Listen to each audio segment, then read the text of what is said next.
सबसे पहले हम अपनी आवाज सब म्यूट करें। आप लोग अनम्यूट कर सकते हैं अपने आप को as and when required, but अभी प्लीज म्यूट रखें।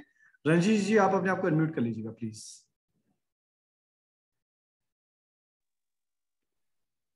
सर्वप्रथम हम गुरु वंदना करते हैं और उसके बाद से आगे की बातें करेंगे। तो पहले अपने अपने गुरुओं को प्रणाम करें, थोड़ा ईश्वर की भक्ति करें और तत्पश्चात इस प्रोग्राम पे आगे का प्रवचन शुरू करेंगे। आचार्य जी आपसे शुरू किया जाए। पहले गुरु ब्रह्मा।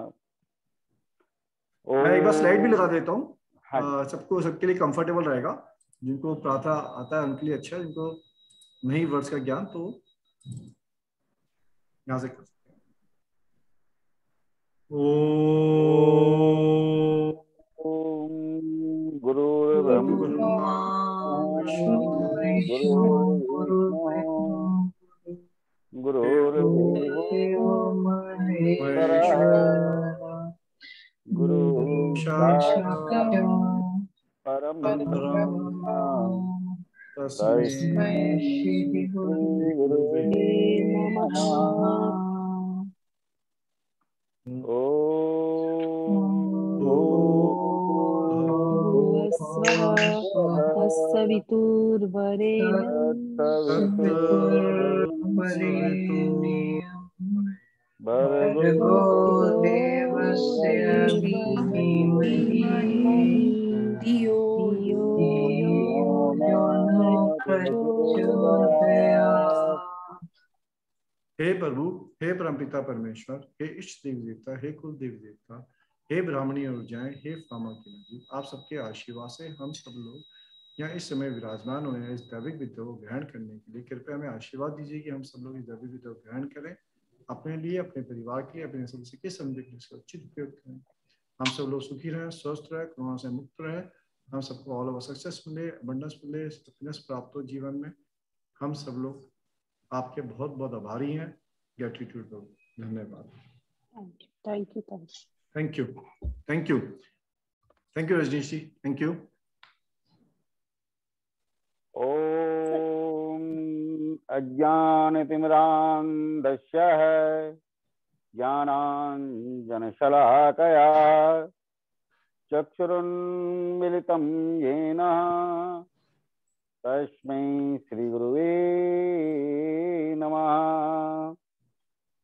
सीतानाथसमारम्भां श्रीरामानन्दार्यमध्यमाम् अस्मदाचार्यपर्यन्तां वन्दे श्रीगुरुपरम्पराम्। ध्यानमूलं गुरुमूर्तिः पूजामूलं गुरुपदम् मंत्रमूलं गुरुवाक्यं मोक्षमूलं गुरु कृपा। आप सभी महान भावों को मेरा प्रणाम है, कोटि कोटि प्रणाम। और सर्वप्रथम मैं राजीव गोयल जी का धन्यवाद करना चाहूंगा कि उन्होंने एक ऐसा मंच प्रस्तुत किया जिस मंच के माध्यम से न केवल कर्मकांड परंतु विभिन्न विषय, वो विषय जिनसे हम अनभिज्ञ हैं, जिनको हम जानना तो चाहते हैं परंतु जानने में असमर्थ हैं, अलग अलग कारणों की वजह से उन्होंने एक मंच प्रदान किया। वो आभार तक व्यक्त करता हूँ, ईश्वर से प्रार्थना करता हूँ कि उनको ऐसे ही शक्ति देते रहें और इसी प्रकार से वो नए नए विषयों को इस मंच पर लेके आए ताकि सभी लोगों का कल्याण हो। सर्वे भवन्तु सुखिनः, सर्वे सन्तु निरामयाः, सर्वे भद्राणि पश्यन्तु मा कश्चित् दुःखभाग् भवेत्। दुख को दूर करने के कई कारण होते हैं और उनमें सबसे बड़ा कारण होता है ज्ञान। जब तक हमें ज्ञान नहीं है किसी चीज का, तब तक हम उस चीज का उपचार नहीं कर सकते हैं। तो हम सभी नए विषय में प्रवेश करें उससे पहले मैं सब आप लोगों से प्रार्थना करूंगा कि कुछ क्षणों के लिए हरि नाम का कीर्तन करें, हरि नाम का ध्यान करें ताकि हमको वो शक्ति प्रदान हो कि हम कुछ समझ सकें, हम कुछ सीख सकें। तो मेरे साथ आप लोग भी बोलेंगे, मुझे अच्छा लगेगा। पहले मैं कहूँगा, फिर आप बहुत छोटा सा मैं हरि स्मरण करूंगा, वैसे आप लोग भी मेरे साथ कीजिए। हरि शरणम हरि शरणम हरि शरणम हरि शरणम। आप सब लोग बोलिए, हरि शरणम हरि शरणम हरि शरणम हरि शरणम। दयालु राम की शरणम कृपालु कृष्ण की शरणम। दयालु राम की शरणम कृपालु कृष्ण की शरणम। हरि शरणम हरि शरणम हरि शरणम हरि शरणम। ये जो कीर्तन किया जाता है, वाणी को पवित्र किया जाता है, इसके करने के पीछे भी एक बहुत बड़ा उद्देश्य है। श्रीमद् भागवत के अंदर 18,000 श्लोक हैं और उन 18,000 श्लोकों में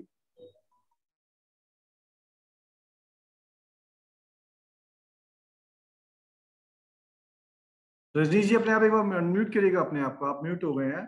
और लास्ट की 2 लाइन जो है हम नहीं सुन पाए, एक बार दोबारा रिपीट करिएगा। आप अनम्यूट नहीं कर पा रहे हैं, 1 मिनट रुकिएगा, अभी आप कर पाएंगे, देखिएगा। यस, आप अनम्यूट हो गए हैं और लास्ट की 2 लाइन हम सुन नहीं पाए हैं। श्रीमद् भागवत ग्रंथ के अंदर में 18,000 श्लोक हैं और वो 18,000 श्लोकों के अंदर जो अंतिम श्लोक है, सर्वप्रथम वो श्लोक में गा के सुनाऊंगा आपको, ताकि आपको ये समझ में आएगा कि जो ये कीर्तन है, ये कीर्तन क्यों आवश्यक है, क्यों हमारी वाणी को शुद्ध करना जरूरी है। उसके बाद मैं प्रथम श्लोक की व्याख्या करूंगा। ये अंतिम श्लोक है, 18,000 श्लोकों में से अंतिम श्लोक है। अंतिम श्लोक में कहा गया है, नाम संकीर्तनम यस्यः, नाम संकीर्तनम यस्यः सर्व पाप प्रणाशनम प्रणामो दुख समनस्तम तम नमामि हरिम परम।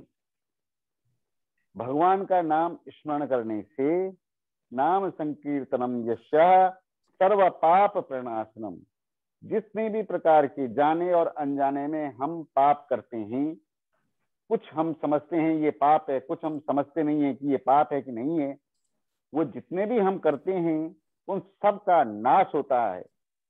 और प्रणामो दुख समनस्तम, ईश्वर को प्रणाम करने से दुख समनस्तम, जिस प्रकार का भी रोग शोक द्वेष आपके अंदर में है, उसका नाश होता है। इसीलिए कभी भी किसी भी प्रवचन के अंदर कभी महान भाव जब भी अपनी वाणी को शुरुआत करते हैं तो वो मंगलाचरण करते हैं, वो प्रभु का स्मरण करते हैं, प्रभु का ध्यान करते हैं, ताकि जो हम समझने और समझाने जा रहे हैं उस कार्य में हम सिद्ध हो सकें।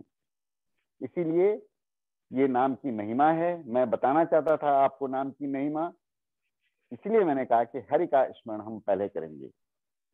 अब इससे पहले आप कहेंगे आपने अंतिम श्लोक तो पहले बताया, प्रथम श्लोक क्या है? तो श्रीमद् भागवत जब शुरू होता है 18,000 श्लोकों का पहला श्लोक, सच्चिदानंद रूपाय विश्वोत्पत्त्यादि हेतवे तापत्रय विनाशाय श्री कृष्णाय वयं नुमः। सच्चिदानंद रूपाय, सत्य, चित्त और आनंद को देने वाला है। विश्वोत्पत्त्यादि हेतवे, इस विश्व की उत्पत्ति में जिनका हाथ है, तापत्रय विनाशाया, और जिसको उन्होंने उत्पन्न किया उसको नाश करने में भी जो सक्षम है, उनको हम प्रणाम करते हैं। किसके साथ? श्री के साथ। यानी कि अगर भागवत के शब्दों में कहो तो राधा जी के साथ कृष्ण का स्मरण करते हैं, श्री राम जी के साथ सीता का स्मरण करते हैं, और भगवान नारायण के साथ लक्ष्मी का स्मरण करते हैं। तो ऐसे लक्ष्मी नारायण भगवान को हम प्रणाम करते हैं। ये प्रथम श्लोक। और वहीं अंतिम श्लोक में क्या गया है, कहा गया है, नाम संकीर्तनम यस्य सर्व पाप प्रणाशनम प्रणामो दुख समनस्तम तम नमामि हरिम परम। अगर आप दोनों को मिला करके देखेंगे तो दोनों का अर्थ एक ही है। पूरे कर्मकांड की विस्तृत व्याख्या की गई है श्रीमद् भागवत के अंदर। 18,000 श्लोकों में से कई खंडों में इसकी व्याख्या की गई है, क्योंकि हमारा लक्ष्य तो सिर्फ एक ही है। ये जितने हम कर्म कर रहे हैं, इन सारे कर्मों का केवल एक लक्ष्य है, और वो लक्ष्य है आनंद की प्राप्ति, यानी कि सुख की प्राप्ति। और सुख कैसे मिलेगा? दो प्रकार का सुख मिलेगा। एक सुख वो मिलेगा जो कभी नाश होने वाला नहीं है। एक सुख वो मिलेगा जो सुख आएगा, फिर दुख आएगा, फिर सुख आएगा, फिर दुख आएगा।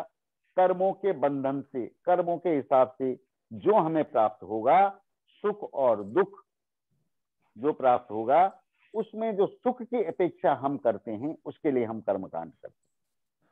और जो दुख आएगा कर्मों के हिसाब से, पीछे के किए हुए जो हमारे कर्म हैं, उनसे जो दुख अगर आ भी जाएगा तो उसका नाश हो जाता है। किससे? भगवान का नाम ध्यान करने से, भगवान की प्रेरणा से, ईश्वर की शक्ति से।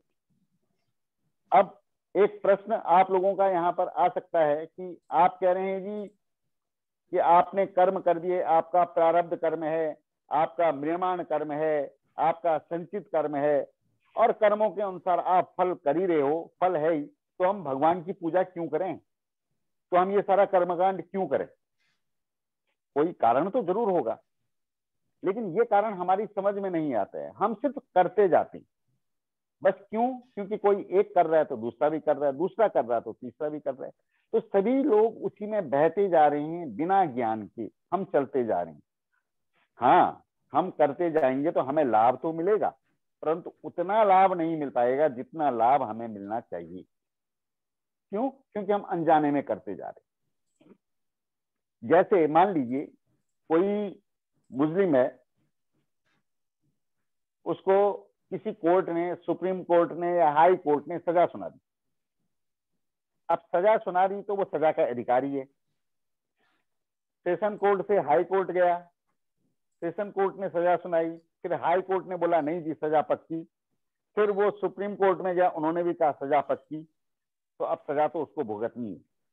परंतु माननीय राष्ट्रपति के पास एक विशेष अधिकार है, वो चाहे तो उसकी कठिन से कठिन सजा को भी माफ कर सकते हैं। उसके लिए किसी प्रमाण की आवश्यकता नहीं है। उसको, जिसको आप कहते हैं दया के आधार पर जो है फैसला सुनाना, वो केवल और केवल महामहिम राष्ट्रपति कर सकते हैं हमारे देश में, ये आप जानते हैं। ठीक उसी प्रकार से जब हमारे देश में राष्ट्रपति एक व्यक्ति की सजा को माफ कर सकते हैं,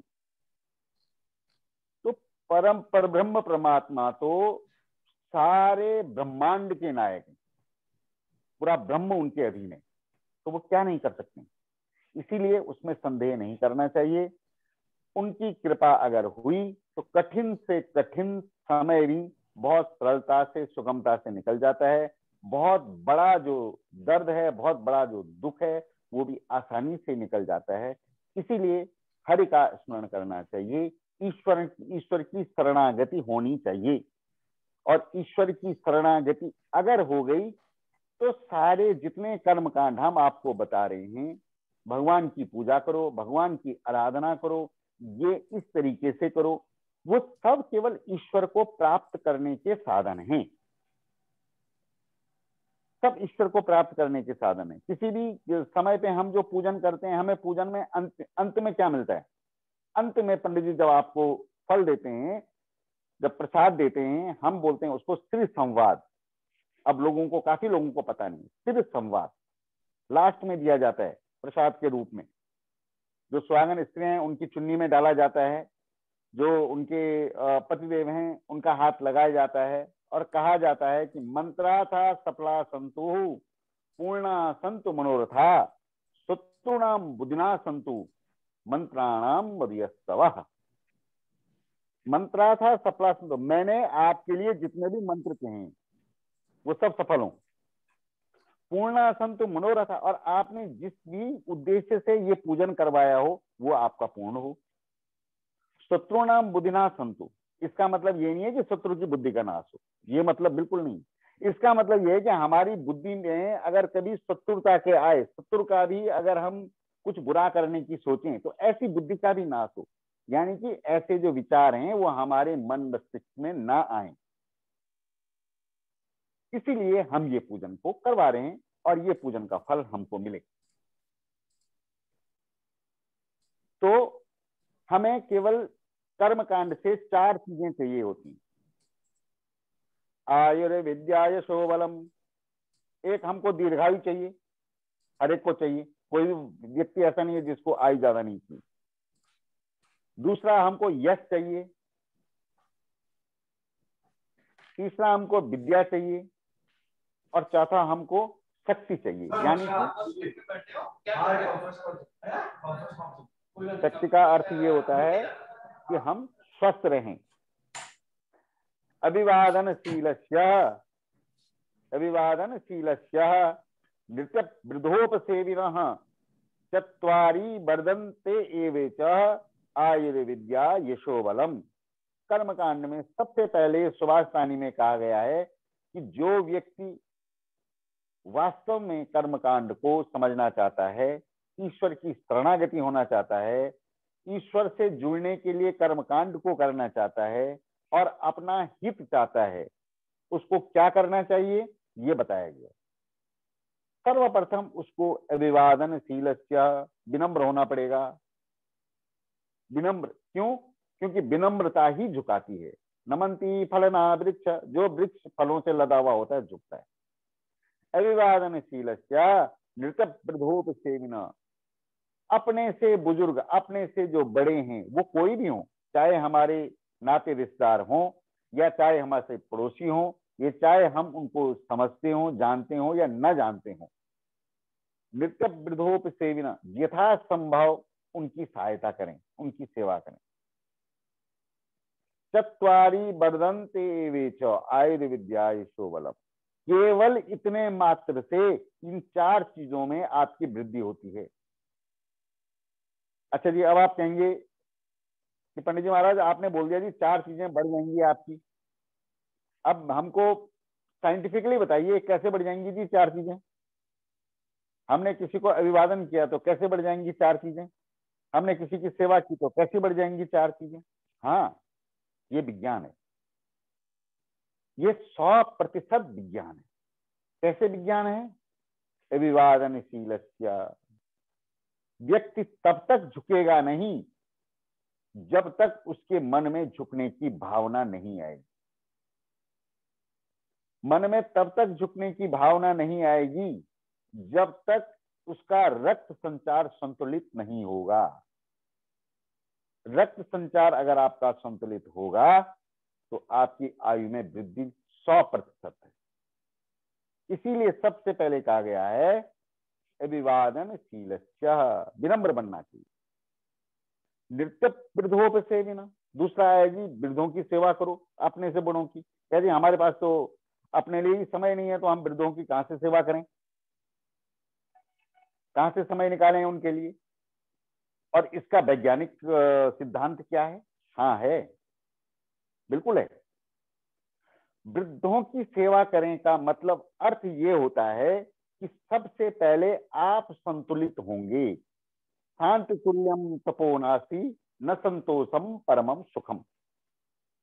जब आप शांत होंगे शरीर से, आपकी जो ज्ञान इंद्रियां होंगी, जो मन इंद्रियां होंगी, जो भाव इंद्रियां होंगी, वो संतुलित होंगी।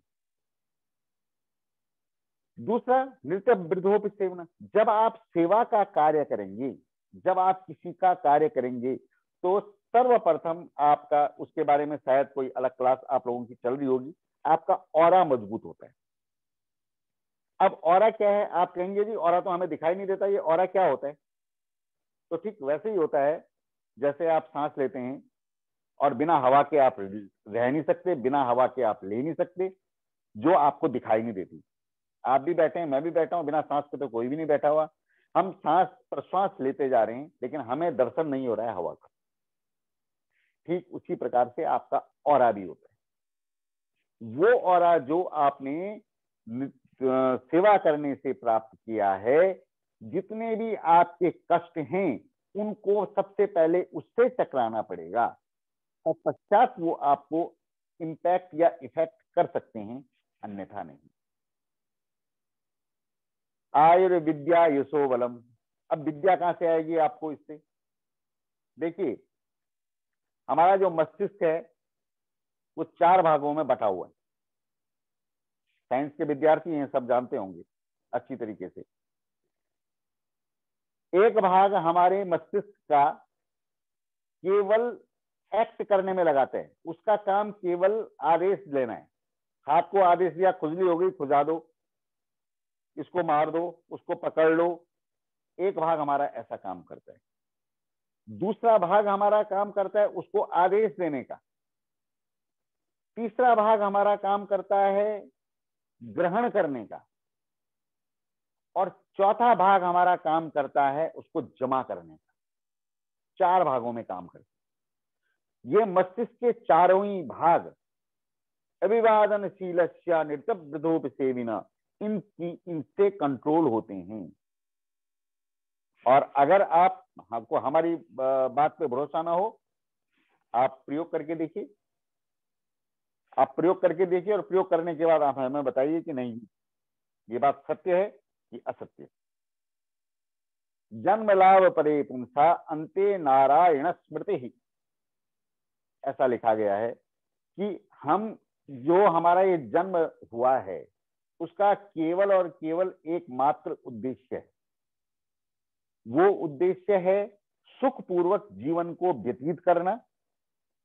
मैं कोई जोगी जुक्त बनने की बात बिल्कुल नहीं कर रहा हूं। सुखपूर्वक जीवन को व्यतीत करना और अंत में ईश्वर के धाम को गमन करना। जन्म लाभ परे पुंसा अंते नारायण स्मृति ही। और जैसा अंत में आपका मस्तिष्क होगा, विचार होंगी, सोच होगी, जिह्वा से जो शब्द निकलेंगे, वैसे ही आपकी उसके बाद की गति होगी। जैसे एक छोटा सा दृष्टांत सुनाते हैं आपको, महाभारत का है। ये सब एक दूसरे से लिंक हैं, एक दूसरे से कनेक्टेड हैं, इसलिए मैं बीच बीच में दृष्टांत भी आपको सुनाता रहूंगा। महाभारत में आप दोनों ही जानते हैं, दोनों लोगों ने कर्म किया। किस किसने? कौरवों ने भी और पांडवों ने। पांडवों के पांचों पुत्र जीवित रहे और कौरवों के 100 पुत्र मारे गए। जब कौरवों के 100 पुत्र मारे गए तो गांधारी और श्री कृष्ण का संवाद हुआ। 4 प्रकार के कष्ट होते हैं हर एक के लिए, आपके लिए, हमारे लिए 4 प्रकार के कष्ट होते हैं। कौन कौन से होते हैं? तो गांधारी ने कहा कि कौन कौन से 4 प्रकार के कष्ट हैं। वासुदेव जरा कष्टम, कष्टे निर्धन जीवनम, पुत्र शोक महाकष्टम, कष्टादि कष्ट परम क्षुधा। वासुदेव जरा कष्टम, जरा मतलब बुढ़ापा। कोई व्यक्ति नहीं चाहता कि वो बूढ़ा हो, हर एक आदमी चाहता है वो बस हमेशा जवान ही रहे, तंदुरुस्त रहे। तो वासुदेव जरा कष्टम, सबसे बड़ा कष्टवर्धक है बुढ़ापा। न तो दिखाई देता है, न तो सुनाई देता है। किसी ने, बहू ने अगर रोटी भी दे दी, पता नहीं चलता है कि वो रोटी थाली में डाली है तो पानी निकालते समय पानी उसमें गिर गया है, लाते समय सब्जी गिर गई, पता ही नहीं, क्योंकि जरा है, बुढ़ापा है।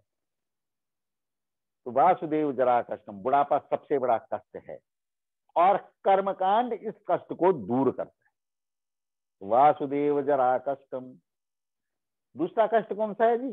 कष्टे निर्धन जीवनम। और दूसरा कष्ट है निर्धन जीवनम। अगर व्यक्ति के पास धन नहीं है तो भी धन के बगैर भी जीवन बड़ा कष्टकारी होता है, ये हम सभी लोग जानते हैं।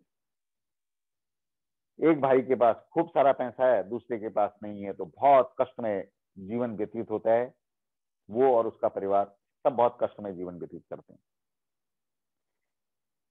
इस कष्ट को दूर करने के लिए, इस कष्ट को दूर करने के लिए भी कर्मकांड है। तीसरा, पुत्र शोक जरा कष्टम। पुत्र शोक जरा कष्टम किसने कहा? गांधारी ने।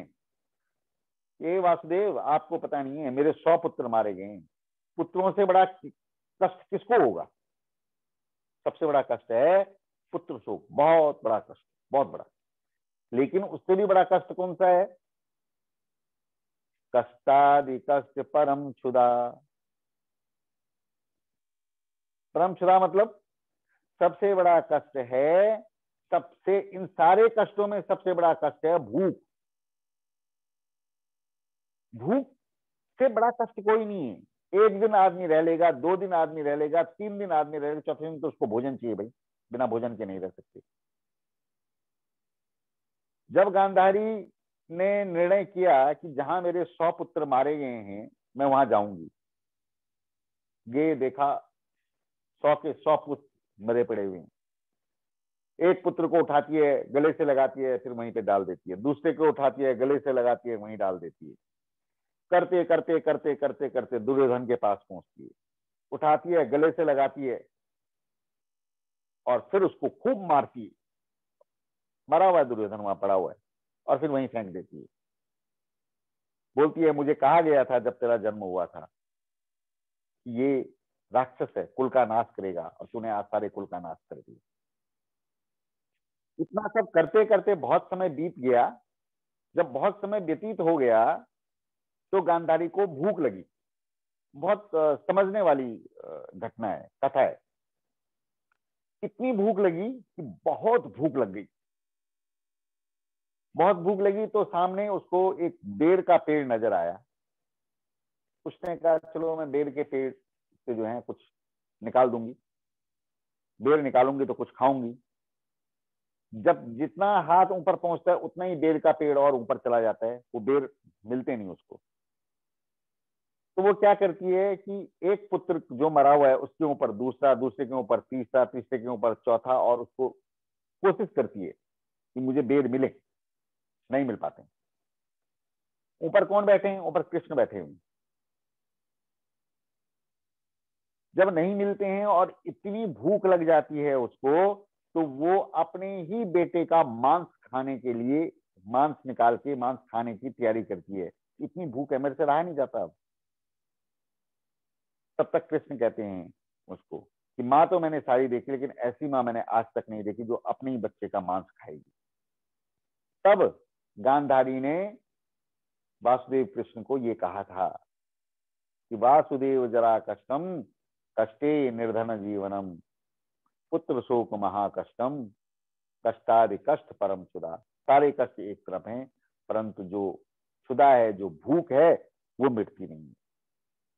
भूख आदमी को कुछ भी करने के लिए मजबूर करती है। इसका कर्मकांड से संबंध ऐसा है, हमें सिखाता है कर्मकांड कि हमें भोजन कैसे करना चाहिए, कब करना चाहिए। अगर उस पर हम विचार करते हैं तो कम से कम ये स्थिति नहीं आ सकती कि आप भूख को भी बर्दाश्त किया जा सकता है अगर हम संयमित जीवन से चलें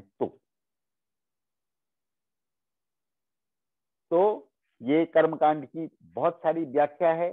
ये तो अथाह समुद्र है। जितना हम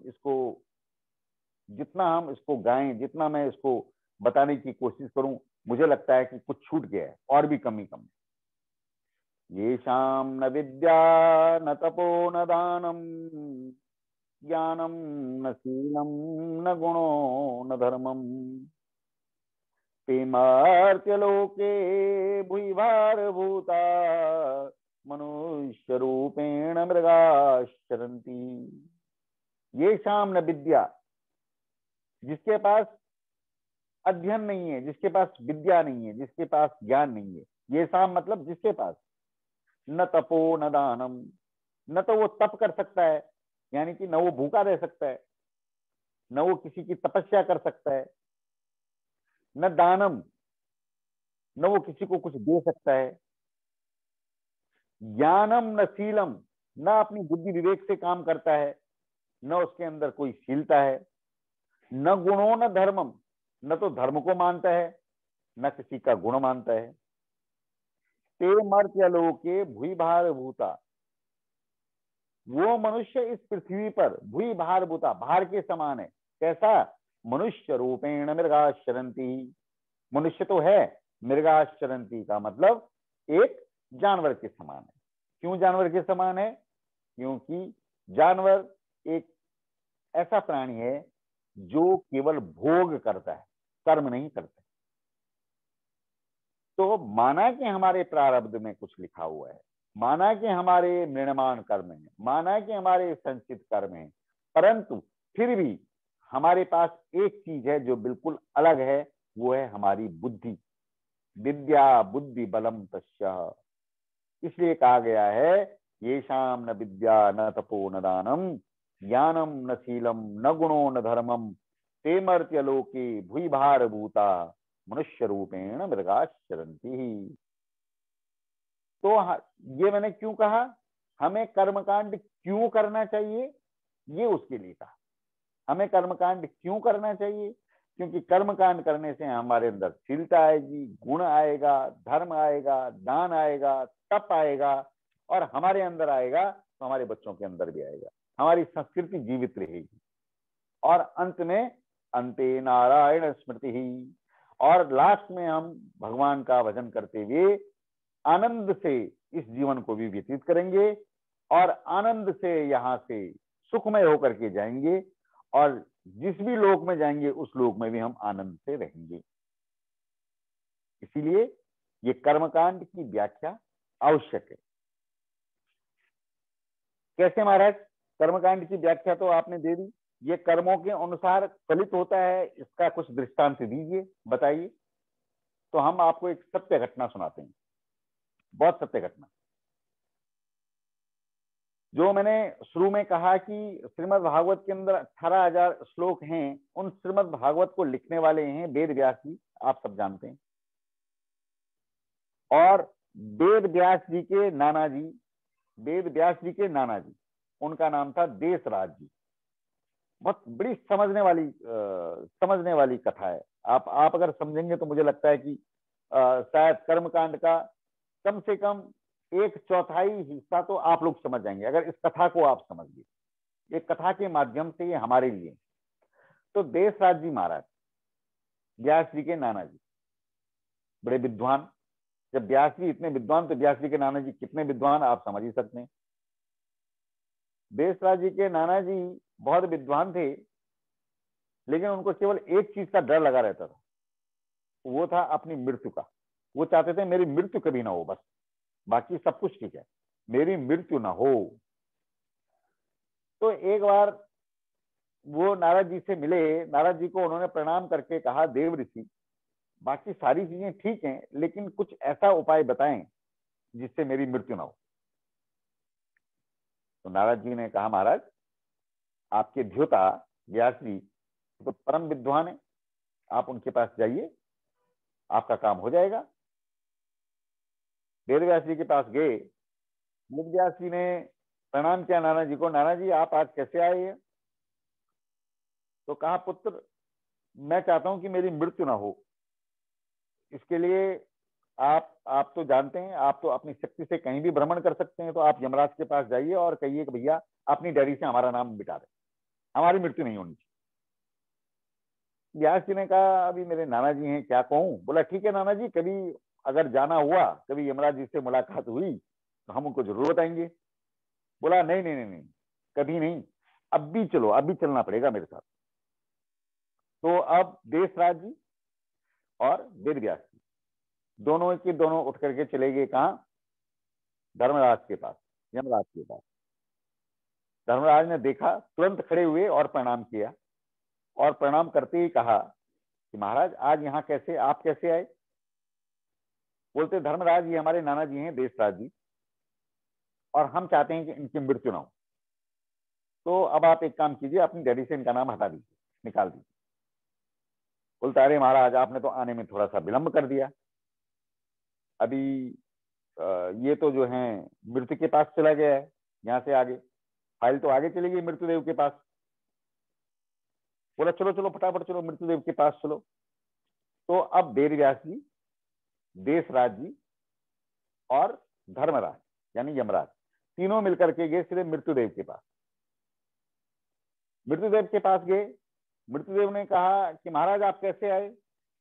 बोला ऐसा ऐसा है, इनके नाना जी हैं, इनके नाना जी की मृत्यु नहीं होनी चाहिए, तो इनका नाम आप हटा दीजिए, मैंने जो आदेश दिया था उसको निरस्त कर दीजिए। बोला अरे महाराज आपने विलंब कर दिया, ये फाइल तो फिर आगे चली गई, किसके पास? काल के पास। बोला चलो चलो चलो काल के पास चलो। तो वेद व्यास जी, देशराज जी, धर्मराज यानी यमराज और मृत्युदेव, ये सब मिलकर के चले गए चारों लोग किसके पास? काल के पास। जैसे ही काल के पास पहुंचे तो काल ने भी फिर वही प्रश्न किया। बोला भाई अब आप विलंब मत करो। धर्मराज ने कहा ये मृत्युदेव से आपके पास जो निर्णय आया है उस निर्णय को हम निरस्त करते हैं और देशराज जी की मृत्यु नहीं होनी चाहिए। बोलता महाराज लेकिन मैं तो समय लगाता नहीं हूँ, जैसे ही मेरे पास आदेश आया मैंने सीधे भेज दिया आगे। आगे कौन? अंतक, जो अंत में प्राण लेते हैं, जो अंत में प्राण लेते हैं। अब ये सारे पांचों के लोग मिलकर के कहाँ गए? अंतक के पास गए। जैसे ही अंतक के पास पहुंचे वैसी देशराज जी को खून की उल्टी हुई और गोविंदाय नमो नमः देशराज जी सिधार गए। अंतक ने देखा अरे महाराज मैं ये कह रहा था, सोच रहा था कि इनकी मृत्यु तो तब होगी जब आप सारे लोग मिल करके मेरे पास आएंगे। तो मैं सोच रहा था कि आप कैसे आएंगे, कब आएंगे, किस तरीके से आएंगे, चलो आप आइए। तो वो सारे लोग वहां पर गए और नानाजी सिधार गए। तो ये निश्चित है मृत्यु बुला करके लेके जाती है, जहां जिस जगह जिस समय पे लिखी होगी, जिसके साथ लिखी होगी, जिसके सामने मरना होगा, ऐसा का ऐसा पूरा परफेक्ट उपस्थित हो जाता है और फल मृत्यु के रूप में मिलता है। तो व्यास जी के नाना जी वेद क्या, तो अब हम क्या समझें इसका मतलब? क्या हम ये समझें कि व्यास जी को पता नहीं है कि देशराज जी की मृत्यु होने वाली है, या नारद जी को पता नहीं है कि देशराज जी की तो मृत्यु होगी? सबको पता है, देशराज जी को भी पता है, व्यास जी को भी पता है, लेकिन प्रकृति से कोई भी छेड़छाड़ नहीं कर सकता। इस कारण से वो वहां गए और देशराज जी सिधार गए। कर्मकांड के अंतर्गत जो मृत्यु है आप सब जानते हैं अटूट सत्य है। कर्मकांड के अंदर 16 प्रकार के संस्कार हैं। ये संस्कार जन्म से और जन्म से पहले से लेकर के और अंतिम संस्कार, अंत्येष्टि संस्कार, ये सारे संस्कार हैं। सारे संस्कार कर्मकांड के अंदर आते हैं। सारे संस्कारों में कर्मकांड किया जाता है और हरेक कर्मकांड करने से पहले, हरेक कर्मकांड में आप देखेंगे, आप लोगों ने पूजन बहुत करवाया होगा, हरेक कर्मकांड में पहले पंडित जी आपको आचमन कराएंगे, ओम विष्णु विष्णु विष्णु त्राचमन्नः, ऐसे बोलेंगे हमेशा, विष्णु विष्णु विष्णु त्राचमन। क्यों भाई? भगवान विष्णु का नाम शुरू से लेकर के और अंत तक, क्योंकि अंते जन्म लाभ परे पुंसा अंते नारायण स्मृति ही।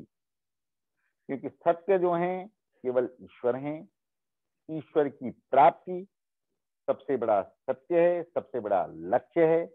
उसके अंतर्गत ये छोटी मोटी चीजें, जो छोटे मोटे सुख और दुख हमको मिलते रहते हैं, उसमें से दुख का गमन किस तरीके से हो, उसकी चर्चा कर्मकांड के अंदर है। आगे इसका विस्तार करते हुए कर्मकांड का हम आपको ये भी बताएंगे कि पूरा कर्मकांड आप तो पढ़ नहीं सकते, क्योंकि हर एक व्यक्ति तो कर्मकांड नहीं कर सकता, परंतु करता जरूर है। तो कौन सी ऐसी चीजें हैं जो सुगमता से आपको प्राप्त हो, जिसको आप बड़ी आसानी से करें, उससे आपको आत्मीय संतुष्टि भी हो और आपको लाभ भी हो। इस पे भी हम आगे के सत्र में इन सब चीजों पे चर्चा करेंगे। मंत्रों का प्रयोग किस तरीके से किया जाए, कौन सा मंत्र स्त्री को प्रयोग में नहीं लाना चाहिए, क्यों नहीं लाना चाहिए, उसके कारण क्या हैं, लाना चाहिए कौन सा मंत्र लाना चाहिए, कौन सी अवस्था में होना चाहिए, शुद्ध अवस्था अशुद्ध अवस्था, कौन से मंत्र ऐसे हैं जिनको शुद्ध या अशुद्ध किसी भी अवस्था में कहा जा सकता है, शुद्ध या अशुद्ध स्थान कहीं पर भी बैठ करके किया जा सकता है। तो ये सारी चर्चाएं हम धीरे धीरे एक एक करके आगे पूरे सत्र में आपको करवाएंगे एक बार एक। अभी जो हमारा ये कर्मकांड के विषय में व्याख्यान चल रहा है, ये कर्मकांड हमें समझ में आए, हमको इतना जरूर समझना है सबको, कर्मकांड का विषय केवल पंडित जी का विषय नहीं है, बस केवल पंडित जी का विषय नहीं है। पंडित जी का विषय वो इसलिए है कि पंडित जी को उससे धन उपार्जन करना है, अर्जित करना है। क्यों? क्योंकि उनका रोजगार वही है। आपके यहाँ आएंगे, पूजन करेंगे, आप जो दक्षिणा देंगे उनसे उनका गुजारा होगा, और शास्त्र भी इसकी अनुमति देता है। परंतु कर्मकांड केवल इतना ही नहीं, उन्हीं का विषय नहीं, ये आपका भी विषय है, ये मेरा भी विषय है, ये हम सब का विषय है कि हम कुछ करें तो हमें ये ज्ञान हो। जैसे मैंने पिछली क्लास में कहा था, पिछले सत्र में कहा था, अधिकारी संबंध विशेष प्रयोजन, ये चीजें हमें ज्ञान होनी चाहिए। अधिकारी कौन है, इससे संबंध क्या है, इसमें विषय क्या है, इसका प्रयोजन क्या है, ये चीजें हमें ज्ञान होनी बहुत आवश्यक है। अगर हमको ये पता है, आप देखेंगे धीरे धीरे धीरे धीरे करके आपका जो इसमें इंटरेस्ट है वो बढ़ता जाएगा, और फिर आप नई नई खोज करते जाएंगे, नए नए प्रश्न आपके दिमाग में आते जाएंगे। क्यों आएंगे? क्योंकि केवल एक ही चीज है जो सदैव रहती है, जो कल भी थी, आज भी है और कल भी रहेगा, और वो है सत्य। सत्यावर्तम सत्यवर्तम त्रिसत्यम सत्ययोनिम यते सत्ये सत्यस्य सत्ये मृत सत्य नेत्रम सत्यामकम त्वाम शरणम प्रपन्ना। सत्य सत्य सत्य कहते हुए ये जब देवताओं ने भगवान श्री कृष्ण की गर्भ स्तुति की, जब भगवान श्री कृष्ण देव जी के गर्भ में आ गए और सभी देवताओं ने स्तुति की, तो उनको सत्य कह करके स्तुति की। सत्यावर्तम सत्य, 9 बार सत्य सत्य सत्य कह करके भगवान को प्रणाम किया है। तो सत्य केवल ईश्वर हैं, और उस सत्य की खोज के लिए ही बाकी सारे साधन बने हुए हैं, बाकी सारे पुराण हैं, ग्रंथ हैं जो हम पढ़ते हैं, हमें जिनसे फलित होता है। हम कहते हैं जी आप ये करेंगे, आप महामृत्युंजय का 1.25 लाख जाप कीजिए और आपको ये फल प्राप्त होगा, आप बगलामुखी देवी का ये जाप कीजिए, आपको ये फल प्राप्त होगा। तो ये सब कर्मकांड के अधीन हैं, क्योंकि कर्मकांड में ये कहा गया है कि आपको लाभ कब होगा, ये भी बताया गया है। आज के समय में बहुत सारे लोगों से मैं सुनता भी हूँ, मेरा अनुभव भी है और मैं सुनता भी हूँ लोगों से कि साहब हमने तो ये सब कुछ करवा दिया लेकिन हमको फल नहीं प्राप्त हुआ, हमने सतचंडी यज्ञ करवाया, हमको फल नहीं मिला, हमने श्रीमद् भागवत सप्ताह करवाया, हमको फल नहीं मिला, मैं तो हमेशा 10 माला करता हूं लेकिन मुझे फल नहीं मिलता। अरे भाई कहां से फल मिलेगा? कर्मकांड करने के लिए आप अगर कुछ करने हैं तो सबसे पहले आप स्वयं शुद्ध हो, फिर आपका आसन शुद्ध हो, फिर उस पूजन में करने वाली सामग्री शुद्ध हो, फिर वो पूजन में जो सामग्री है वो जिस धन से ली गई है वो धन शुद्ध हो। धनम धान्यम पशुम भोपुत्र लाभम तत् संवत्सरम दीर्घमायु। अगर ये शुद्ध है तो मैं गारंटी के साथ लिख करके दे सकता हूं कि असंभव है कि कोई आपने अनुष्ठान किया हो और वो आपका पूर्ण ना हो। हो ही नहीं सकता, हो ही नहीं सकता, किसी कारण से नहीं हो सकता। फिर ये सारी चीजें तो शुद्ध हो गई, लेकिन पंडित जी जो मंत्र पढ़ने के लिए आ रखे हैं वो मंत्री शुद्ध, उनको पता ही नहीं है कि मंत्र में अनुयाक्षक शब्द कहाँ लगाना है, ऊर्ध्वार्थ कहाँ लगाना है। ओम गणानां त्वा गणपति भंगवामहे, प्रियाणां त्वा प्रियपति भंगवामहे, निधीनां त्वा निधिपति भंगवामहे, बसो मम आहम जानि गर्वधम्मः त्वमजासि गर्वधम्मः। तो अब ये कहाँ आपने आवाज उन शब्द उठाना है, कहाँ शब्द नीचे है, ये सारा का सारा कर्म कांड है। ये सारे के सारे वेद हैं। अगर वेद से, कर्म कांड से, सत्य से आप ऐसा काम करते हैं तो ये हो नहीं सकता है कि आपका कार्य सिद्ध ना हो। भगवान श्री कृष्ण ने गीता में कहा है, उसकी भी हम चर्चा करेंगे आगे कर्म कांड में, समय मिलेगा तो। सर्वधर्म परित्यज्य मामेकम शरणम व्रजः। उन्होंने कहा जी आप सब कुछ छोड़ दीजिए, आपको कुछ नहीं आता ना, आप सब छोड़ दीजिए, आप केवल मेरे को समर्पित कर दीजिए, आप मुझे समर्पित कर दो। आपने नारायण, भगवान नारायण को समर्पित कर दिया, भैया जो भोजन खाया ये लो जी, हम ये भोजन खा रहे हैं, आपने मन ही मन उनको भोग लगा दिया, तो आप कभी गलत भोजन नहीं कर सकते। आपने अपने विचार उनको दे दिए पहले कि मैं बोलने के लिए तो बैठा हूं भाई, लेकिन मेरे को नहीं पता मैं क्या बोल रहा हूं, मैं तो जो बोल रहा हूं वो तो मेरी सिर्फ वाणी है, उसमें जो शब्द हैं वो तो आप ही के हैं। इस तरीके से अगर हम अपना जीवन बनाने का प्रयास करते हैं तो कहीं कोई दो राय नहीं है कि हमारा कल्याण ना हो, कहीं भी नहीं। क्योंकि जिस युग में हम रह रहे हैं वो उस युग का नाम कलयुग है। कलयुग मतलब कली, कली मतलब काल। काल का मतलब केवल मृत्यु से नहीं है, परंतु राजा परीक्षित से जब राजा परीक्षित ने जब कली को कहा कि आप यहां से चले जाइए महाराज, आप यहां मत रहिए, ये तो मेरा राज्य है, तो उन्होंने कहा कि महाराज आपने मेरे दुर्गुण तो सारे देख लिए, एक मेरे अंदर गुण भी है। महाराज परीक्षित ने कहा भाई तू तो काल है, तेरे ऊपर कौन सा गुण है तेरे में? तो कहते जी आपने भी सुना होगा, कलयुग केवल नाम आधारा, सुमरि सुमिरि मर उतरहि पारा। केवल नाम का ही अगर आसरा ले लिया जाए, केवल नाम का आसरा ले लिया जाए, आपके सारे कार्य सिद्ध हैं। आप दूध चढ़ाते हैं, आप जाइए भगवान शंकर के मंदिर में, शिवलिंग के ऊपर दूध चढ़ाइए, सिर्फ आंख बंद करके, कुछ और सोचे बगैर, ओम नमः शिवाय, ओम नमः शिवाय, ओम नमः शिवाय करके आप दूध चढ़ा दीजिए। मेरी गारंटी है कि रुद्राष्टाध्यायी, रुद्री पाठ, रुद्री में 8 अध्याय, उस 8 अध्याय में जो 8वां अध्याय है वो तब पढ़ा जाता है जब आदमी की कपाल क्रिया होती है, जब मृत्यु होती है। लेकिन वो 8 के 8 अध्यायों का फल आपको सिर्फ और सिर्फ ओम नमः शिवाय से मिल सकता है। कैसे मिल सकता है उसकी चर्चा हम करें, ये इंटरेस्टिंग है। तो जब हमारे को किसी चीज की कमी होती है, जब हमारे अंदर कोई चीज नहीं होती है और हम झूठ का सहारा लेते हैं, जब झूठ का सहारा लेते हैं तो झूठ का सहारा लेने के बाद परिणाम भी झूठ ही होता है।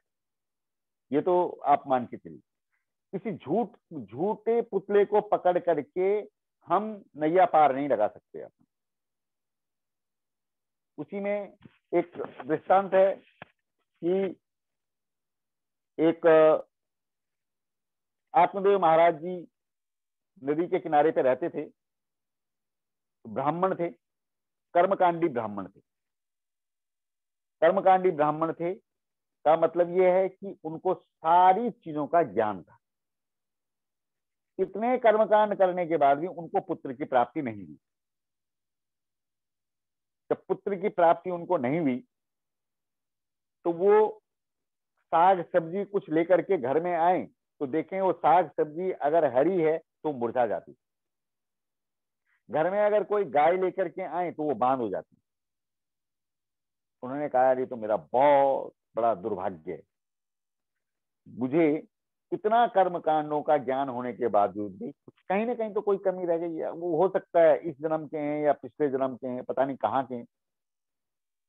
एक दिन वो खिन्न हो गए बिल्कुल। तो उनकी जो पत्नी है, वो पत्नी का नाम था धुंधली।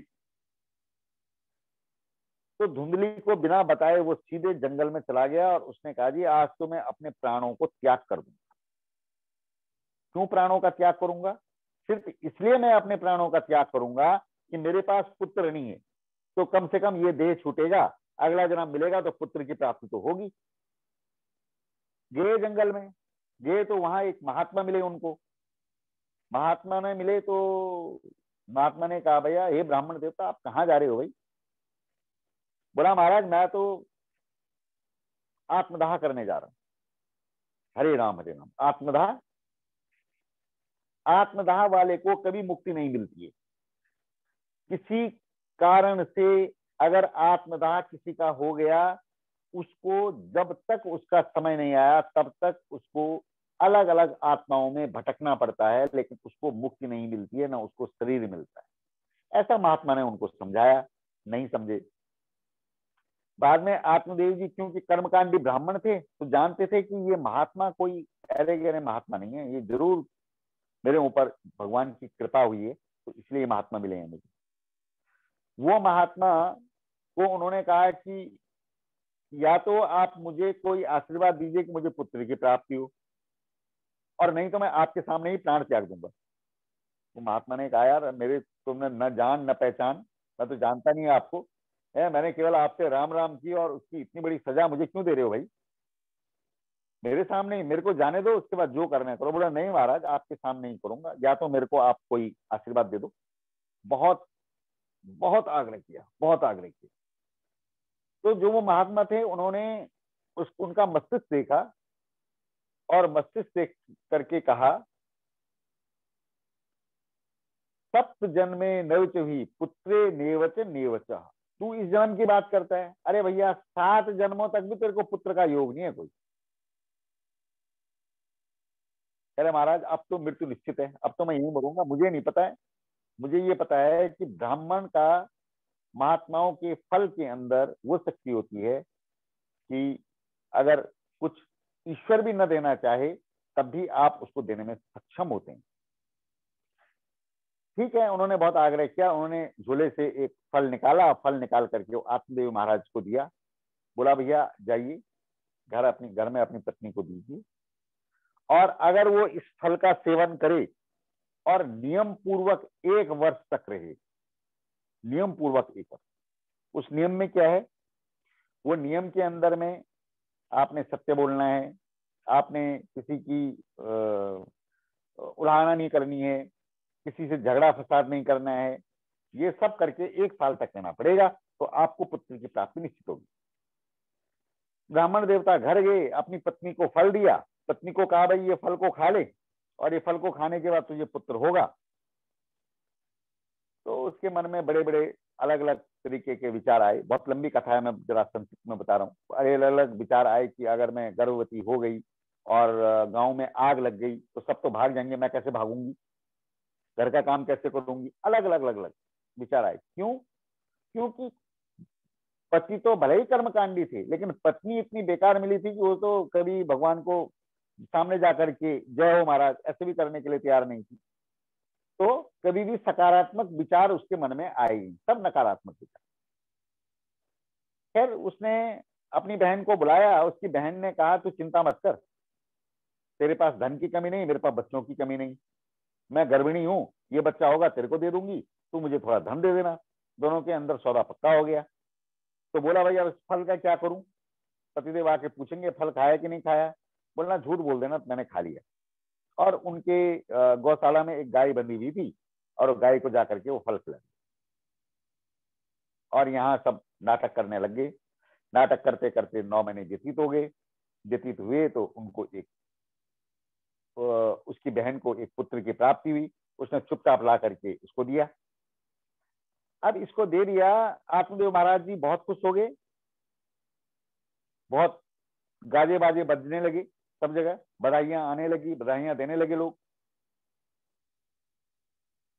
बधाई बधाई बधाई, बहुत खुश है महाराज। अब धुंधली बड़ी परेशान हो गई, भाई छोटा बच्चा है, अब उसका लालन पालन कैसे होगा? क्यों? क्योंकि इस स्तनों में दूध तो है ही नहीं, माँ जब बनी नहीं तो दूध कहां से आएगा? तो आत्मदेव महाराज जी को बुलाया। आत्मदेव जी को कहा कि आप तो बड़ी बधाइयां बांट रहे हो, लेकिन मेरे स्तनों में तो दूध है नहीं, तो ये बच्चे को क्या पिलाऊं? आत्मदेव जी सोचने लगे। देखिए सोचने वाला विषय है कि कोई जीव इस पृथ्वी में आता है तो उस जीव के खाने की व्यवस्था पहले ही हो जाती है। बच्चा माँ के गर्भ से बाहर आता है, उसके लिए दूध तैयार है, हर एक के लिए भोजन तैयार है, जो भी जीव इस संसार में आएगा उसके लिए भोजन तैयार है। तो कहते जी ये ऐसा कैसे हो गया? ये ईश्वर की सृष्टि में उन्होंने एक जीव को यहाँ दिया और उसके भोजन की व्यवस्था नहीं की, ऐसा तो मैंने कहीं सुना नहीं। खैर बोला चलो कोई बात नहीं, नहीं हुआ होगा। बोला फिर धुंधली क्या करें? बोला मेरी बहन को भी बच्चा हुआ है, वो बच्चा मर गया तो मैं उसको बुला देती हूँ, उससे लालन पालन हो जाएगा। सीधे साधे ब्राह्मण देवता, उन्होंने आज्ञा दे दी। उन्होंने कहा चलो ठीक है जी, करो इसको। इधर कुछ समय के बाद उनके जो गाय थी, गाय को भी एक बछड़ा हुआ, एक बच्चा हुआ। बच्चा कैसा हुआ कि पूरा शरीर जो है वो शरीर तो है इंसान की तरह, लेकिन कान है गाय की तरह, तो उसका नाम पड़ा गोकर्ण। और धुंधली ने कहा कि मेरे बच्चे का नामकरण नहीं किया आपने, तो गाय के बच्चे का नामकरण कर दिया। तो जब धुंधली के बच्चे का नामकरण करने की बारी आई तो विद्वानों को बुलाया गया। नामकरण संस्कार एक तरीके का संस्कार होता है, कर्मकांड के अंदर नामकरण संस्कार की विस्तृत चर्चा है। नाम कैसा होना चाहिए, किससे मिलता जुलता होना चाहिए, नाम में पिताजी का नाम किस तरीके से आना चाहिए, नाम में आपका गोत्र सम्मुख कैसे होना चाहिए, अपने कुल देवी देवता को किस तरीके से प्रणाम करना चाहिए, ये सारे का सारा जो है उसमें उसके अंदर आता है नामकरण संस्कार के अंदर। तो धुंधली ने कहा जी आप आत्मदेव हैं, ब्राह्मणों ने कहा जी आप इनका नाम रविदेव कर दीजिए, नारायण कर दीजिए, विष्णु कर दीजिए। बोला नहीं नहीं महाराज, ये मेरा बेटा है। किसका? धुंधली का। तो इसका नाम मेरे नाम से मिलता जुलता होना चाहिए, तो उसका नाम रखा धुंधकारी। तो अब आत्मदेव महाराज जी के 2 बच्चे हो गए, एक तो हो गए गोकर्ण जी महाराज और दूसरे हो गए धुंधकारी। गोकर्णो महाज्ञानी धुंधकारी महाखलो। गोकर्ण महाराज जी आगे जाकर के बहुत विद्वान हुए और धुंधकारी महाखलु मतलब बहुत ही मूर्ख हुआ। उल्टे हाथ से खाता, उल्टे हाथ से लिखता, वैश्याओं का संग करता, उल्टे जितने काम थे सारे काम करता। अंत में जिनका संग करता था उन्होंने ही उसके मुंह में कोयले डाल करके उसके प्राण ले ली और वो भूत बन के फिरता रहा। अब समझने वाला बात ये है, ये कहानी सुनाने का पर्पज ये था, उद्देश्य ये है कि देखो शुरुआत झूठ से हुई, झूठ से ही शुरुआत हुई। फल दिया, फल खाया नहीं। फल किसने खाया? गाय ने। गाय ने फल खाया तो पुत्र हुआ, नाम पड़ा गोकर्ण जी महाराज, बहुत विद्वान आदमी। ये पैसे से खरीदा हुआ बहन का बालक है और सारे गुण दिए इसमें किसने? माँ ने। इसलिए कहा गया है कि माता जिस तरीके का भोजन करती है, जैसे विचार रखती है, उसी प्रकार से विचार बच्चे के अंदर भी आते हैं। दुस्सीलो मातृ दोषेणो, दुस्सीलो मातृ दोषेणो, पितृ दोषेण मूर्खता। कृपण्यम वंश दोषेण।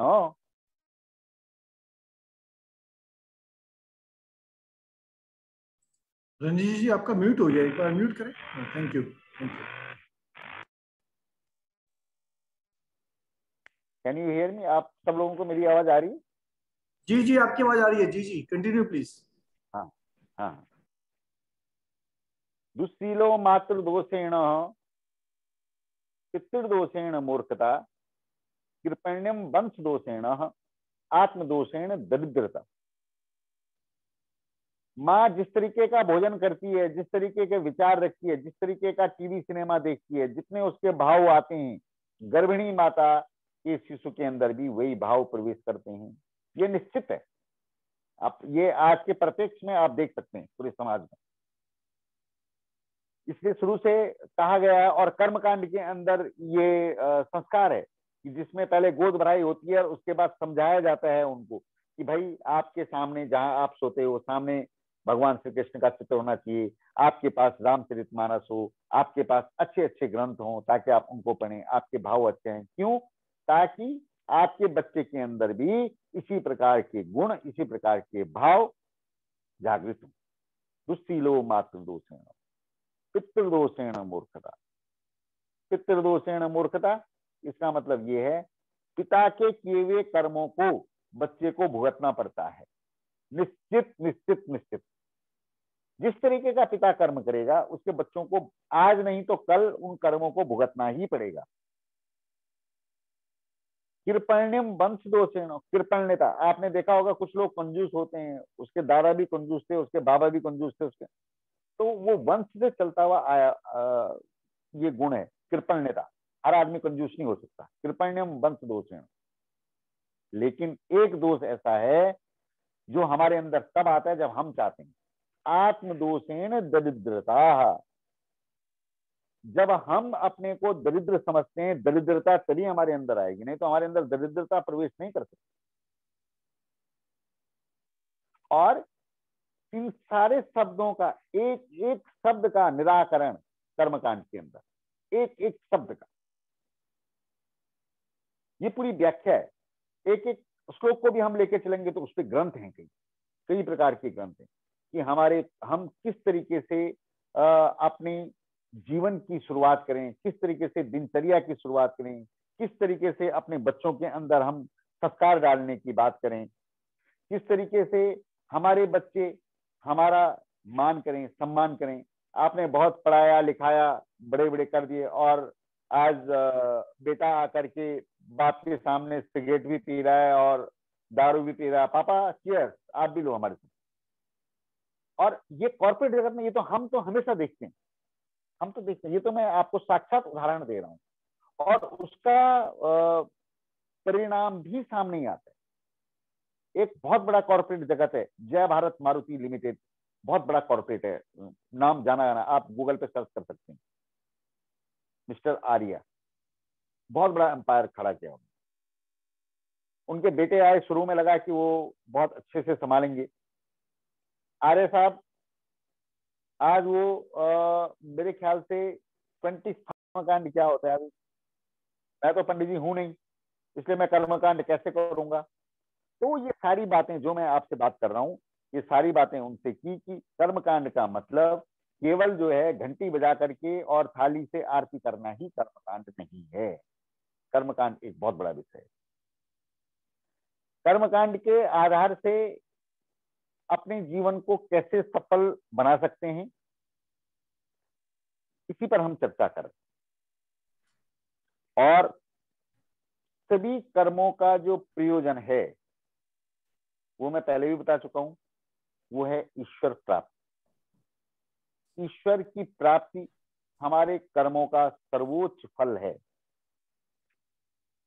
ईश्वर की प्राप्ति हमारे कर्मों का सर्वोच्च फल है और यहां तक पहुंचने का जो माध्यम है वो है कर्म का।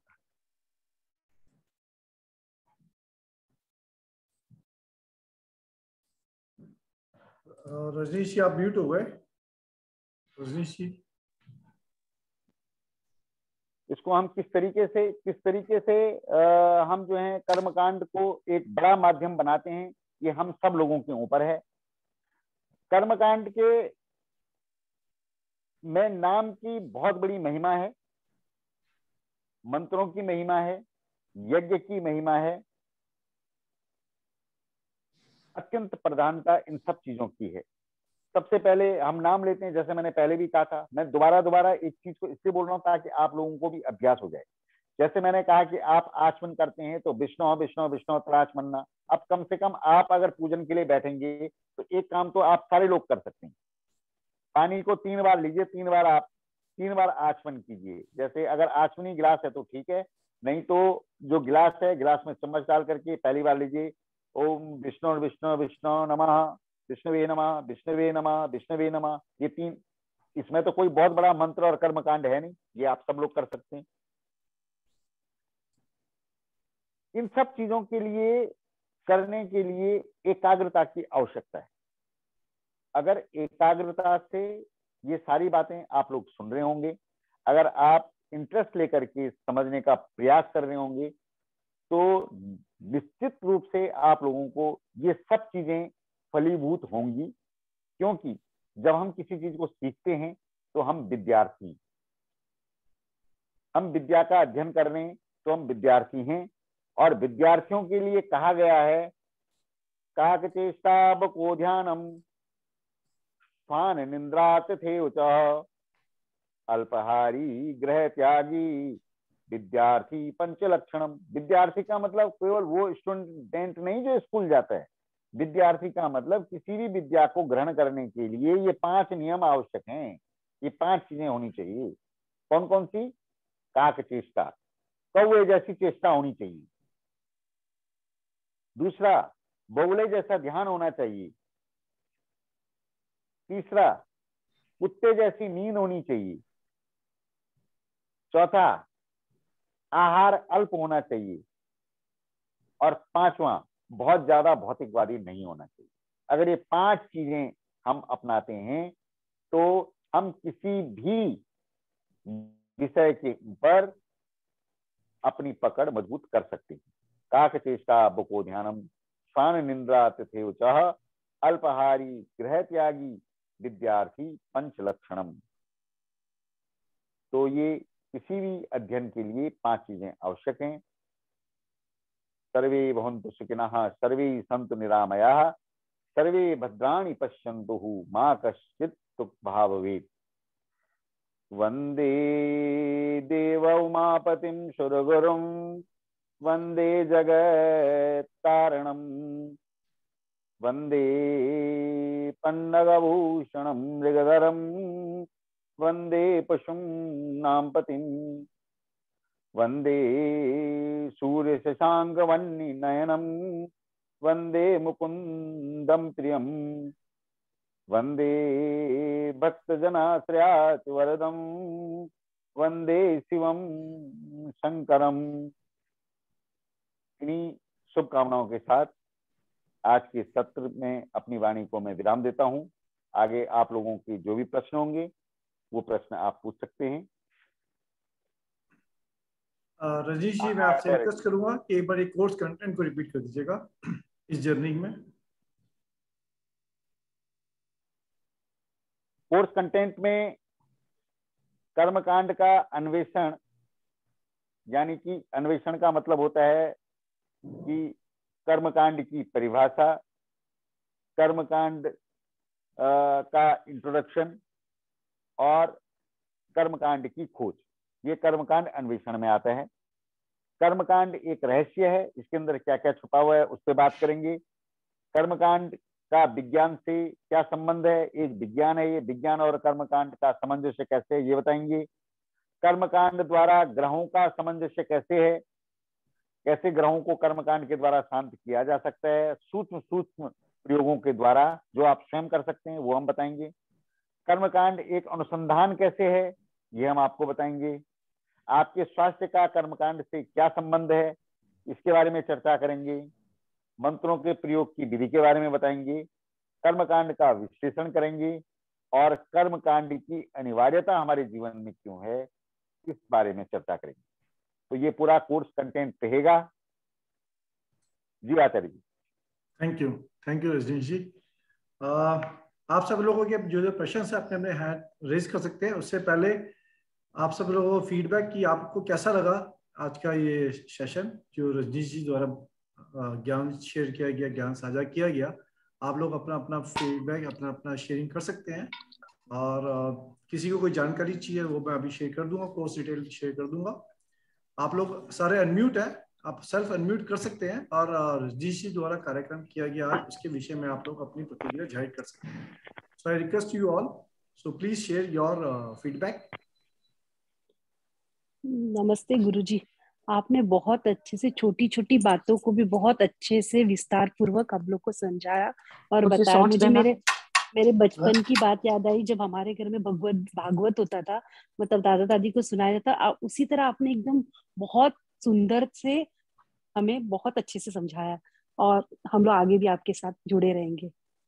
बहुत अच्छा समझा। Thank you very much. Thank you. जिन के प्रश्न है वो अपना अपना हैंड रेज कर सकते हैं और जिनका जो फीडबैक कोई देना चाहता है तो फीडबैक दे सकते हैं। सर बहुत इंटरेस्टिंग वे से सर ने बताया और खूब दिलचस्पी भी बनी, इंटरेस्ट भी बना आगे की क्लास की। ऐसे फील होने लग गया कि आगे की वेट करनी शुरू कर दी कि हाँ बहुत अच्छा लग रहा है। और हमें मतलब सब्जेक्ट मैं सोचती थी काफी टफ होगा, लेकिन लगा कि हम लोग कर लेंगे। बाकी गुरुजी बताएंगे। जी थैंक यू रणबीर जी। जी नीना जी का प्रश्न, नीना जी आप अपने को सेल्फ अनम्यूट कर सकते हैं। अच्छा सर, आपने बोला कि जो कोई आत्महत्या कर लेता है तो उसकी आत्मा को शांति नहीं मिलती है, ना ही उसको मोक्ष की प्राप्ति होती है। लेकिन कभी कभी किसी किसी की अकाल मृत्यु हो जाती है और उसका समय है, जीने का समय है, फिर भी उसके समय से पहले अगर मृत्यु होता है तो फिर उसकी आत्मा का क्या होता है? वो भी ऐसे भटकती रहती है कि क्या मोक्ष मिलता है या नहीं? अकाल मृत्यु हरणम सर्वव्याधि विनाशनम विष्णु पादोदकम पीतम। देखिए, आत्महत्या करने में और अकाल मृत्यु होने में दोनों में फर्क है।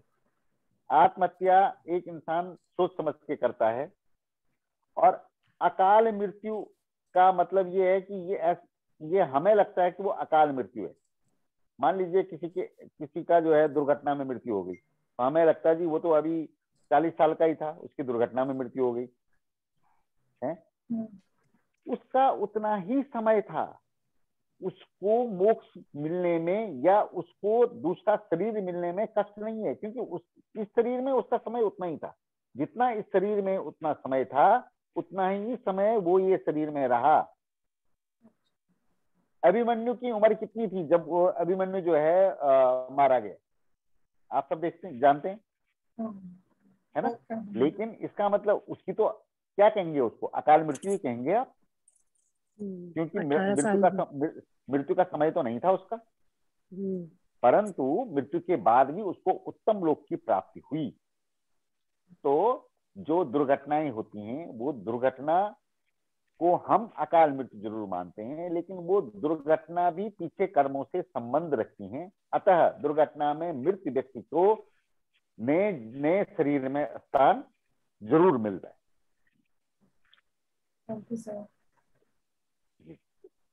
Thank you. मानी जी आप अपने आप को अनम्यूट कर सकते हैं सेल्फ। हेलो गुरुजी, तो मेरा क्वेश्चन ये है कि हमें अभी गरुड़ पुराण हम पढ़ सकते हैं कि नहीं, उसे घर में भी रख सकते हैं?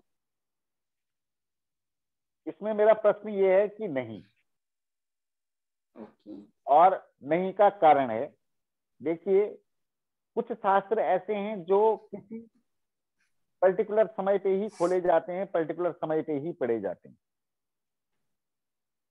मैं बताऊं आपको, जब मैंने प्रथम बार गरुड़ पुराण पढ़ा था तो चोरी कर करके पढ़ा था, छुप के पढ़ा था, क्योंकि घर में कोई अलाउ करता नहीं था, बाहर कोई बताता नहीं था। पढ़ने की बहुत जिज्ञासा थी और फिर भी मुझे जैसे तैसे करके पकड़ लिया गया था और फिर बड़ी डांट भी पड़ी थी। तो गरुड़ पुराण एक ऐसा पुराण है जिसको घर के अंदर आप लोगों को बिल्कुल नहीं रखना चाहिए, पहली बात।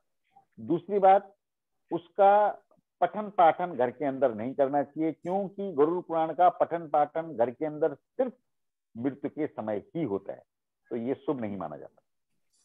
घर के बाहर पढ़ सकते हैं हम? मैं इसकी भी राय नहीं दूंगा, आप जरूर सुनिए उसको, कोई अगर कहीं आपको सुनाई देता तो आप सुनिए, लेकिन उसका पठन पाठन करना उचित नहीं है। उसके अलावा बहुत सारे ग्रंथ हैं जो आप पढ़ सकते हैं। Thank you, Imani ji.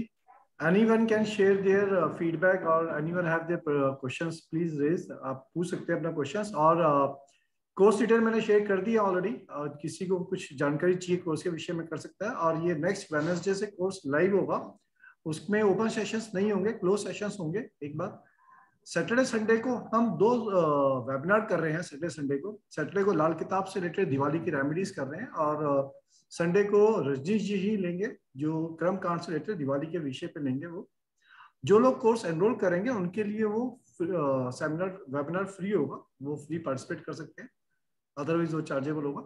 तो आप लोग जिन्होंने लाल किताब ज्वाइन करे वो लाल किताब कर सकते हैं, जिन्होंने दोनों किए वो दोनों ज्वाइन करेंगे ऑब्वियसली। और इसके विषय में कोई और जानकारी किसी को चाहिए तो मेरे से पूछ सकते हैं। और रजनी जी से जो क्वेश्चन है वो सेल्फ अनम्यूट कर सकते हैं, और मोदा जी आप सेल्फ अनम्यूट कर सकते हैं अपने आप को, और अपना फीडबैक भी शेयर करिएगा कि how was today session. Yes, it was good, but what I had a problem was with the Sanskrit sloka. Some of them I didn't understand because Sanskrit is not that easy for me to understand. I think in the PDF we'll be getting the Sanskrit sloka and their translation also in English, sir. Hello. जी हाँ जी मुदा जी पूछ रही है कि संस्कृत के श्लोक का meaning.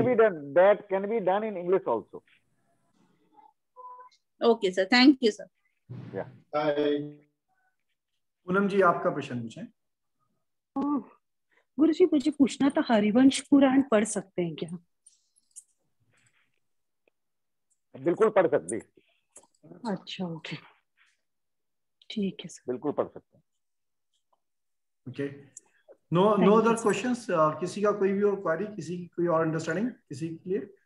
एक और पूछना था गुरुजी, हम लोग को कुछ होमवर्क होगा क्या, मतलब कुछ करना होगा क्या हम लोग को हर वीक, मतलब जैसे लिखने का होमवर्क तो मैं नहीं दूंगा, हाँ अभ्यास करने का होमवर्क जरूर दूंगा थोड़ा थोड़ा।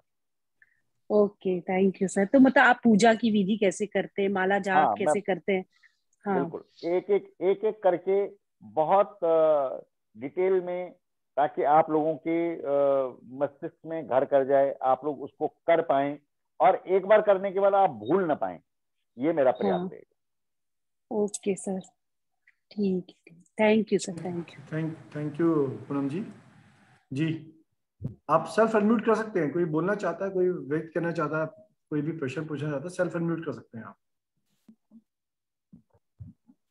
अगर किसी का कोई प्रश्न नहीं है या किसी का कोई भी फीडबैक नहीं है, और किसी का किसी और प्रकार की जानकारी नहीं चाहिए, तो देन फिर हम आज का सेशन क्लोज करेंगे, और फिर वेडनेसडे को हम नेक्स्ट वेडनेसडे को मिलेंगे।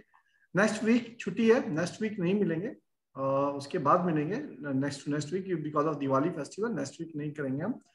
बट आफ्टर दिवाली फेस्टिवल जो वेडनेसडे आएगा, every Wednesday we will have this session 6 to 8, 2 घंटे का सेशन है।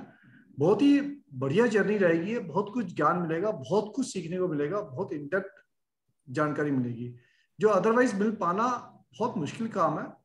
हम लोगों के पास बिजी शेड्यूल होता है, बिजी शेड्यूल के अंदर बड़ा मुश्किल है कि पंडित जी के पास जाना, समझना, या किसी प्रकार की कोई ऐसी एजुकेशन लेना जो कर्मकांड के विषय से कनेक्टेड हो। जितना हम अपने रूट से जुड़ेंगे, जितना हम वैदिक से जुड़ेंगे, उतनी अच्छी संस्कृति, उतना अच्छा हम कल्चर, एटमॉस्फेयर घर में बच्चों के लिए डेवलप कर पाएंगे, आसपास के जीवन में बना पाएंगे। तो ये ज्ञान हमारे को इन जनरल सभी को होता है, काफी चीजें इन जनरल सबको पता होती हैं, आज की चीजों में काफी चीजें पता होंगी, बट एक होता है पता होना और एक होता है उसकी क्लैरिटी होना, इन द सेंस कि उसकी पता है भाई हाँ ये मोटा मोटा पता है, लेकिन उसकी निटी-ग्रिटीज क्या है, उसके अंदर उसकी ऐसा है तो क्यों है, और उसके पीछे का बैकग्राउंड क्या है, उसकी कनेक्टिविटी अगर मिल जाती है तो हमारा बिल्कुल जो कहीं ना कहीं एजम्पशंस होती है, एजम्पशन परमुटेशन कॉम्बिनेशंस बने होते हैं, यस नो मे नॉट वाले, वो रिड्यूस हो जाते हैं, वो खत्म हो जाते हैं। तो ये जर्नी के अंदर बहुत ऐसी हमारे को जानकारियां मिलेंगी जहाँ पे हम इन सब चीजों पे समझ पाएंगे। तो आने वाला जर्नी, आने वाला 2 महीने का प्रोग्राम बहुत अच्छा रहेगा, बहुत मजा आएगा रजनीश जी के साथ, और मैं आशा करता हूँ आप सब लोग ज्वाइन करेंगे। और अभी किसी का कुछ पॉइंट है या फीडबैक है तो प्लीज शेयर करें। मैं सर बोलूं थोड़ा सा? हाँ जी राकेश जी, बिल्कुल श्योर, आप बोले। मैं रजनीश जी को सर, आपको शायद आपने बता रखा है, मैं तो इनको शायद 18-19 साल से जानता हूँ। ठीक है, हमारे घर में, हमारी फैमिली में, हमारे पूरे खानदान में इनके बिना पता नहीं हिलता। एक एक चीज कुछ भी आता है इनसे पूछा जाता है, कुछ भी होगा, हर बर्थडे का जो भी होगा वर्षफल हम पहले इनको भेजते हैं, ये अपना डिटेल हमें भेज देते हैं हर एक का, फिर हम अपने फैमिली ग्रुप में डालते हैं। मतलब ये सिस्टम कई सालों से चला आ रहा है। तो हमें तो बहुत बहुत ज्यादा इनसे मतलब प्यार है, मोहब्बत है, और इनसे बहुत ज्ञान प्राप्त होता है। बाकी सबकी अपनी अपने व्यूज हैं, तो मैं राकेश जी, अपने अब हमको भी मोहब्बत हो गई। थैंक यू, बहुत बहुत धन्यवाद Rakesh ji, thank you so much to all of you. मुझे आप पंचांग भी बताएंगे, कैसे पंचांग देखना है? मतलब कोई पूजा बीजा के लिए मैडम, पूछेगा तो? पंचांग आपने देख लिया, देख लिया। रजनीश जी आप बताएंगे, लेकिन आपने सीख लिया पंचांग। हाँ। क्या All the जहाँ टॉपिक पे stories कनेक्ट are होगा very वो बताएंगे। wonderful.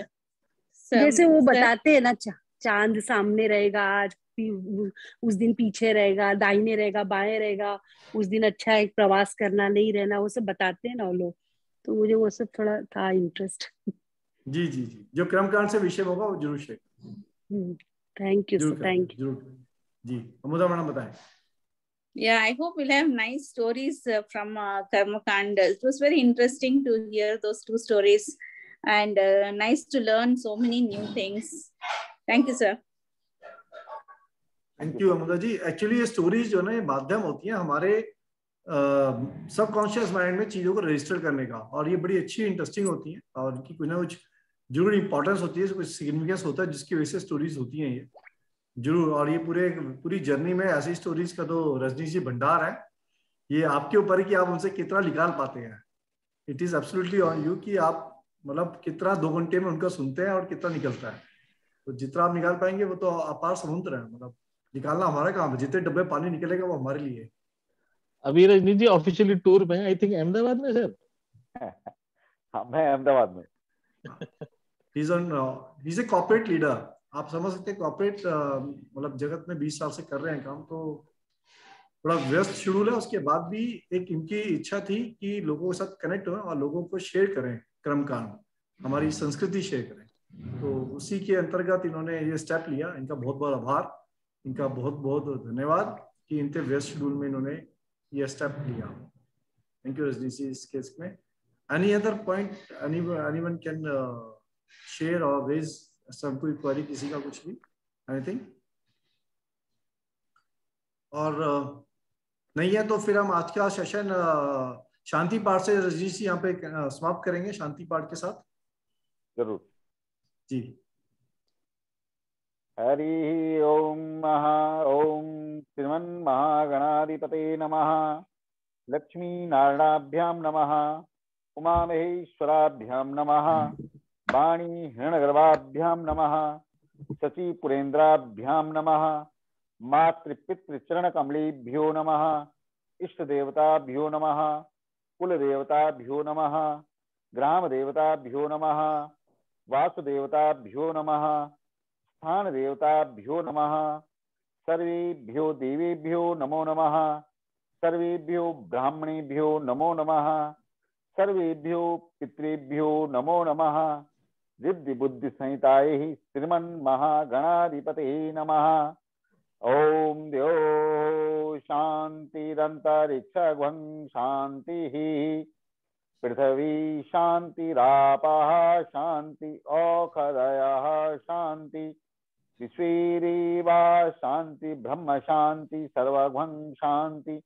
शांतिरेव शांति शामा शांतिरिरे। जतो जतः समीहसे ततो नो अभयं कुरुः। सं नो कुरुः प्रजाभ्यो अभयं न पशुभ्यो। सुशांति शांति शांतिर्भवतु। शांतिरस्तु तुष्टिरस्तु पुष्टिरस्तु वृद्धिमस्तु ऐश्वर्यमस्तु शिवमस्तु, शिव कल्याणमस्तु। ओम शांति शांति शांतिर्भवतु। धन्यवाद रजनीश जी, बहुत बहुत धन्यवाद आप सबका। Thank you. आप सब लोगों को बहुत बहुत धन्यवाद। आप सब लोगों के लिए जो ज्वाइन करना चाहते हैं प्लीज ज्वाइन करें। 2 महीने के जरिए बहुत मजा आएगा। सर शांति पाठ का एक MP3 वे ग्रुप में दे दीजिए, हर रोज सुनेंगे ना हम। विशाल जी आप तो कोर्स में हो ऑलरेडी? नहीं एनरोल, हाँ तो एनरोल हो आप तो ऑलरेडी, तो आपको तो सेशन में आ ही जाएगा ये, और वो आपको फिर दे देंगे आपको। हाँ भी ना नहीं हो, मगर हर रोज अभी गैप पड़ेगा ना, तो 15 दिन में ये ऑडियो बना के दे देना सर अपना। ओम शांति 15 दिन में ये सब अपना डेली सुन लिया करेंगे। 8-10 दिन में पूरा ध्यान में रहेगा ना। ठीक है, तो ये जो अभी हमने किया ना, अभी हमने किया रिकॉर्डेड है, तो इसका ऑडियो बना के कन्वर्ट करके कटिंग करके इसको हम आपको शेयर करेंगे। ओके सर, ये रिकॉर्डेड है session. Thank you sir, thank you, नमस्कार। Thank you. जिसने एनरोल कर लिया ठीक है, जिसने एनरोल नहीं किया एनरोल करिएगा please, and let's start the journey. Thank you all of you. Thank you. सबको प्रणाम। सबको प्रणाम।